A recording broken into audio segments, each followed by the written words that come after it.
విద్యకు రాష్ట్ర ప్రభుత్వం పెద్దపీట వేస్తోందని మంత్రి పొన్నం ప్రభాకర్ అన్నారు. గత ప్రభుత్వం గురుకుల పాఠశాలల్ని నిర్లక్ష్యం చేస్తే తాము వాటి సంరక్షణకు అనేక చర్యలు తీసుకున్నామని మండలిలో వ్యాఖ్యానించారు. డిఎస్సి ద్వారా టీచర్ల రిక్రూట్మెంట్ నిర్వహించామని, గురుకులాల్లో అధ్యాపక వర్గాలు నిర్వహించామని తెలిపారు.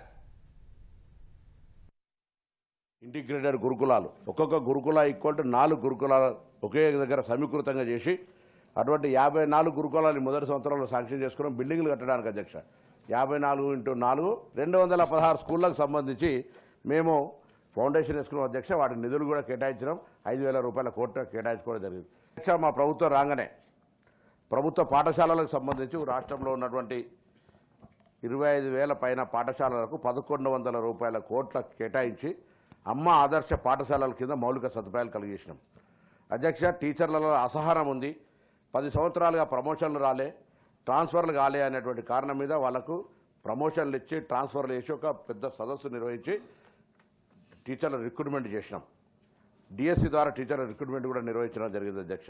దాంతోపాటుగా ఇలా గౌరవ సభ్యురాలు అడుగుతా ఉన్నారు విదేశీ విద్య. సార్ సంవత్సరానికి 300 మందికి ఇస్తున్నారు అధ్యక్ష. మేము ఇలా 800 మందికి ఇచ్చడానికి నిర్ణయం తీసుకొని కార్యక్రమం కూడా సాగిస్తాను. జరుగుతున్న పరిణామాలను బట్టగాల్చి మీద వారేయడానికి వాళ్ళతో ఎవరెస్టాలు ఎక్కితే మేము బెడ్లు ఎక్కుతున్నాం. రండి హాస్టల్లో చూస్తాం, రండి ఒక్కసారి ఏం జరుగుతుందో పరిణామాలు. టైట్ ఛార్జీలు ఇలా 40% పెంచడం. మేము గ్రీన్ ఛానల్ ద్వారా పేమెంట్ చేసినాం 2014 దాకా. పైసలు పేమెంట్ చేయక దసరా సెలవుల తర్వాత గురుకులాలకు సంబంధించినటువంటి అద్దె భవనాలలో తాళాలు వేస్తే ప్రభుత్వం తరఫున హెచ్చరిక చేసి వాళ్ళకి 50% కిరాయిలు ఇచ్చినాం సార్.